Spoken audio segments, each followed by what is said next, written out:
Imagine you wake up and everything is gone. You have been isekai'd into the ancient world. No walls, no roof, no door to lock, no phone. You have nothing, literally nothing. Just your hands and whatever is on the ground around you. And somewhere out there in the tall grass, something is watching you. Something that has been hunting things your size for thousands of years. You don't have your AK with you. You reach for your hip. Your Glock is missing. You are a prey. That was not a nightmare for ancient humans. That was their life, every single day. And the moment one of them looked down at the rocks on the ground and thought, wait, I can use this, everything changed. For every human being who has ever lived after them. The first weapon was not invented in a factory. It was not designed by an engineer. It was made by someone who was probably terrified, someone who needed to eat, someone who needed to not get eaten. To understand what the first weapon actually meant, you have to understand what life looked like before it.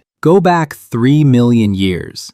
A small group of early human ancestors, not quite modern humans yet, but close enough, walking across an open grassland in what is now East Africa. They are not at the top of the food chain, not even close. Lions are hunting them, leopards are hunting them, hyenas are following them around and stealing whatever scraps they manage to find. Even giant eagles are a threat to small children. These early humans cannot outrun a lion. They cannot fight a leopard with their bare hands. Compared to basically everything else alive at that time, they are built wrong. What they do have is a brain, and that brain was already working on the problem. A lion doesn't need to think about weapons. It was born with them. Claws, teeth, raw power. That's just what a lion is. Early humans had none of that, but they had something the lion didn't. They could build what they were missing. The first step happened earlier than most people think, far earlier. And we know this because someone found the proof buried in the ground in Kenya.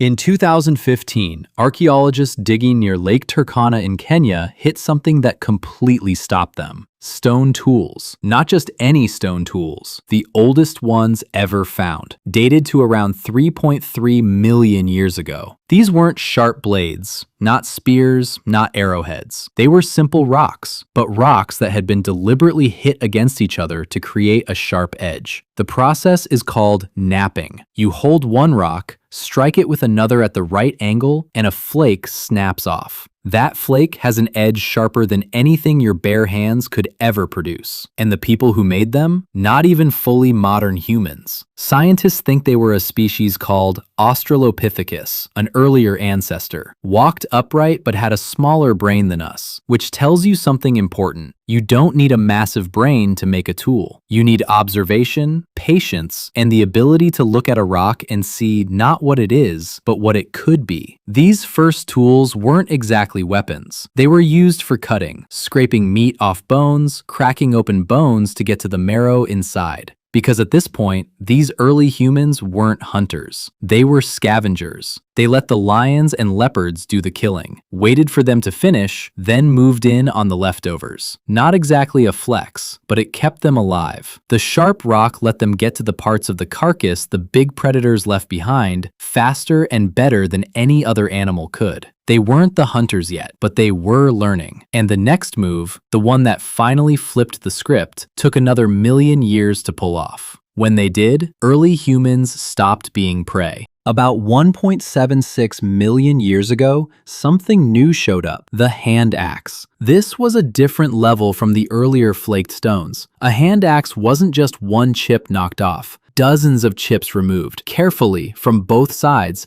to shape a teardrop tool with a sharp point at the front and 2 cutting edges running down the sides. It sat perfectly in the hand. It could cut, it could scrape, it could dig, and yeah, it could kill. The hand axe came from a new species called Homo erectus, taller, bigger brain, and for the first time in human history, this species was doing something no ancestor had clearly done before, thinking ahead. Because here's the thing, you cannot make a hand axe in a rush. You need to find the right rock first. Flint or obsidian work best because they break in predictable ways. You carry that rock to your workspace. You strike it carefully. Remove chip after chip. Check the shape. adjust, start over if you mess up. No animal running on pure instinct does that. That is a creature planning for a future problem before the problem even shows up. Thinking, I don't have a weapon right now, but I'm going to need one, so I'm building it now. That shift from just reacting to actually planning is genuinely one of the biggest jumps in all of human history. And the hand axe spread everywhere. Homo erectus carried it out of Africa, through the Middle East, all the way into Europe and Asia. Archaeologists keep finding them across 3 continents. Same basic design, barely changed for over 1 million years. The hand axe was the most dangerous thing a human could hold. Then someone figured out how to put a weapon on the end of a stick, and the whole game changed.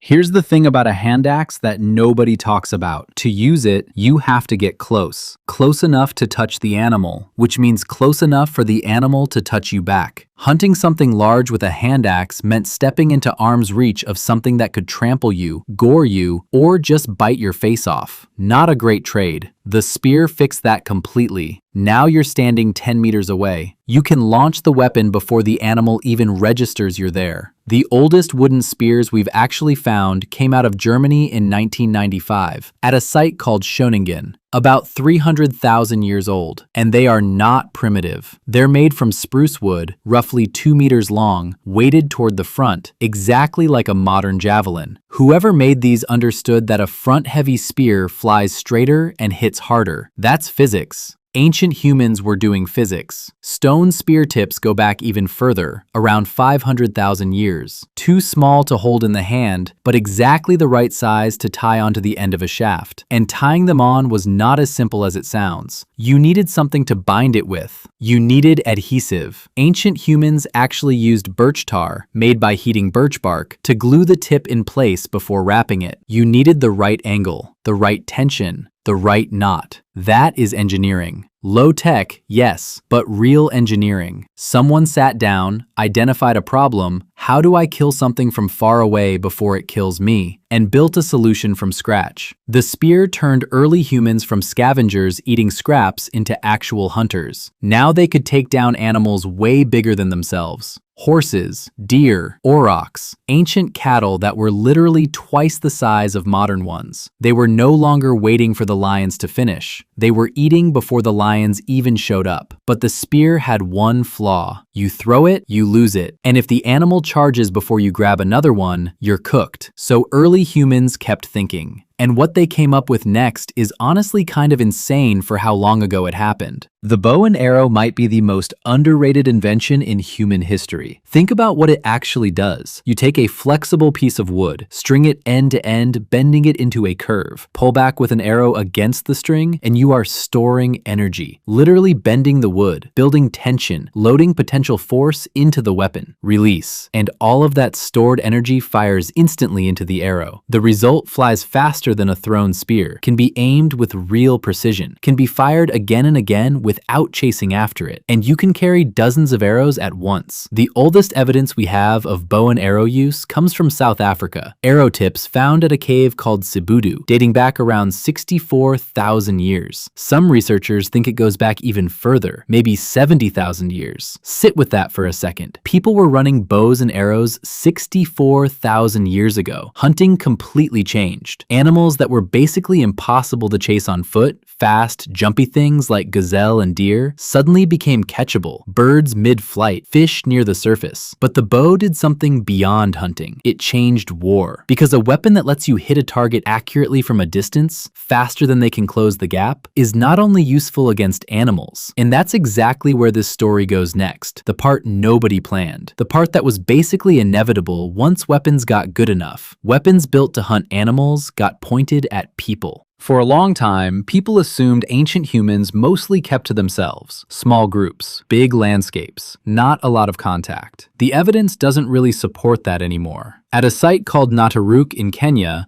about 10,000 years old, scientists found the remains of 27 people. Men, women, children. Most of them showed obvious signs of violent death. skulls caved in from blunt force, broken hands and knees, the exact injuries you get when you're trying to block hits and failing. Obsidian blades still lodged in skulls and chests. This wasn't an accident. This was an organized massacre. One group wiping out another deliberately. It makes sense when you think about it. The same logic that drives hunting drives conflict. A group that controls a clean water source, a productive hunting ground, a stored food supply survives. A group that gets pushed off those things might not. The motivation for violence was identical to the motivation for hunting: stay alive. But once weapons started being used against other humans, the pressure to keep improving them went through the roof. Because now it wasn't just about whether you ate today, it was about whether you were alive tomorrow. Better spear tips, better bows, shields, armor, traps, fortifications, coordinated tactics. The arms race kicked off. It never stopped. But here's the part most people completely miss. Because the most important thing ancient weapons ever built wasn't a kill count. This is the part that reframes everything. Weapons didn't just help early humans survive. They restructured all of human society. When people became effective hunters with spears and bows,